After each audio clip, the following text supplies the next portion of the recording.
Men born straight, grown into women trying to scientifically vindicate themselves from this immorality, seeking to confuffle our minds with their X and Y imbalance idiocy, insinuating God deliberately made you with some deficiency. How can this be right? Politicians forcing us to concede to their self-erected idiosyncratic ideologies, trying to swindle us with ornate prowess, thinking this is enough to vindicate them. Education defines our vision. How can this be right? We preach unity, but turn around and clearly show others that as a consequence of their ethnological makeup, they're not seen on an even keel. How can this be right?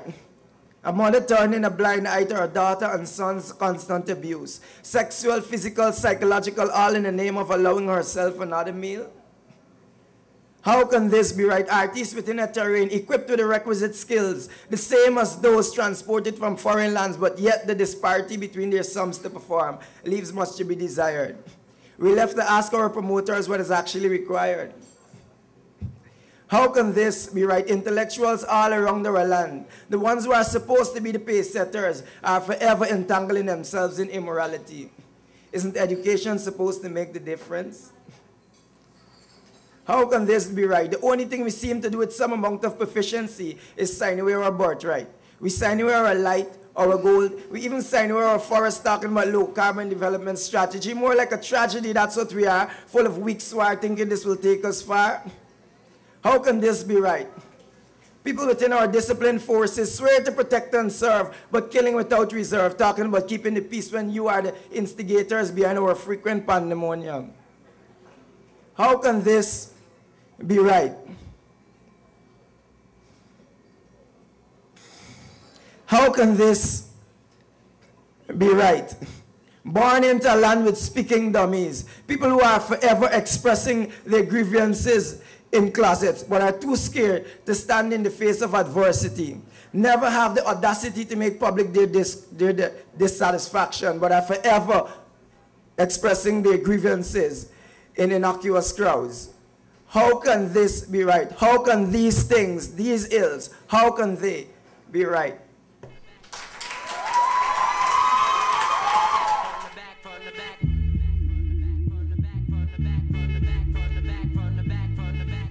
Diamonds are forever, then forever's no more, because I was his diamond waiting to be shown. If diamonds are forever, then forever's no more, because I was his diamond with a beauty untold. Memories, bittersweet memories. You'd believe that with passing years, time heals and time reveals, times change, so do people, seasons range, feelings change, memory fade. Bullshit. Well, at least not as yet, because the love, the lies, the trust, the years of loyalty, selfishness, and salty tears, my commitment to him over commitment to self, head on a black gum punk cock for anyone who tries to harm him. You see, when a woman loves, she loves for real, and a woman like me, so tranquil and free like a lioness protecting her cubs, rejected from the societal love, I was there, fighting. Became a terrorist within my own terrain.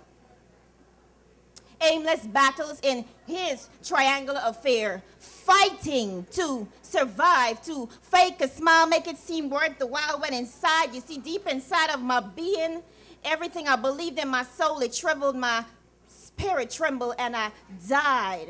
Trying to climb an endless stair, the despair I faced as the public tried to reason on behalf of his stubborn wife. At the time, did I care? No.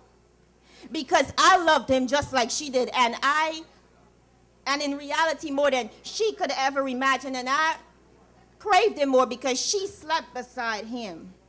But I sure took advantage, because you see, his bed was my stage and his mourns was my message. his massages. Damn, the inside out begging for time out, can't keep my mouth shut, 45 minutes of pre-sex begging him to start the process kind of massages. What less? Not even, because I had 5 years feeling like I had a point to prove when she had two kids, a ring, and his pedestal fortune. And while I didn't had much, no encouragement to no wifey touch, little did she know he gave me a title. My sweet woman. Made me feel like the perfect example of me, myself, and all his millions. Show me love, never shared at home. Give me things I never thought I'd own. He taught me lessons, was my blessing. Handsome, nice tongue. Oh God, he widened my horizon. He did it so right. But it felt so wrong because I knew whatever I taught, he took that shit at home. Bullshit, right? My point exactly. I always wondered though, did she really know how he played and betrayed us both as assholes, that he would have fathered a brilliant 4-year-old girl and that he would give me his thought to Latin, his conscience, that I slept in her home for almost a month? The month of their anniversary? Damn, well, we're cold, right?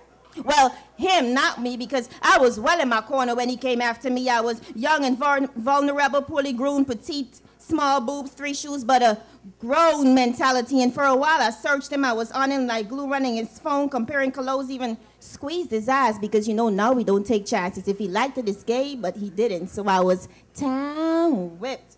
So with the perfect qualities, romantic mentality, sexual vulnerability, persuasive ability, I fell in love.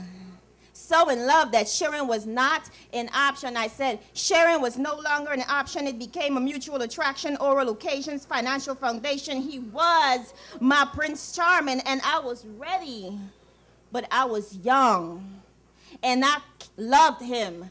I cared. I gave him. I shared. I sacrificed. I compromised. I gave him life, but I was unwise because he cheated.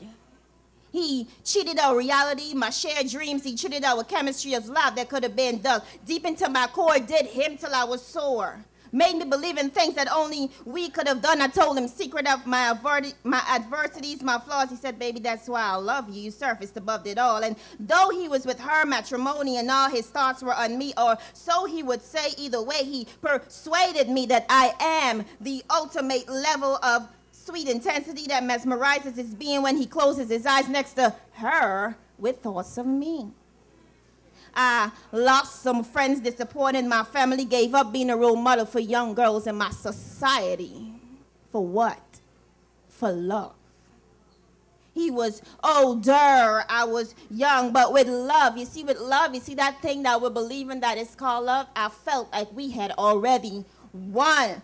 Only if he wanted it as bad as me. If he wasn't unfaithful to the reality of what could have been. He cheated my belief of love and longevity. He cheated because he never believed in all the things he told me. He cheated not on me, but he cheated me. But you see, now I'm wise because I never belonged to a man already married despite his convincing song. So no matter how weak you feel, don't you ever fall. The public will judge you and their wives will bawl. You will lose your heart, your mind, your peace, your all. You're never number one because he's always at his wife's beck and call. So I left. I left, but she stayed, and I wondered why. Then I heard from the grapevine that wifey's got a Rasta man on the side. So now I understand why they love each other. If it's not that opposites attract, come on, it must be that birds of a feather, they flock together. So if diamonds are forever, then forever's no more because I was his diamond waiting to be shown. If diamonds are forever, then forever's no more because I am a diamond. I am a good woman. I am that God has destined. So I will be loved for who I am, and I will love again. Yes, I will love a man, just not like that again.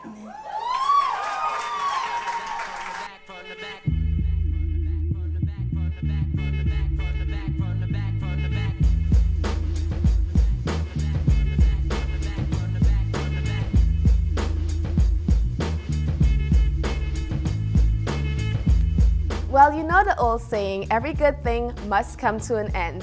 If you enjoyed this week's episode as much as I did, then stay tuned for more of Verses and Flow every Sunday at 9 p.m. sharp here on TVG. I'm Rakaya Boyer saying thank you and goodbye.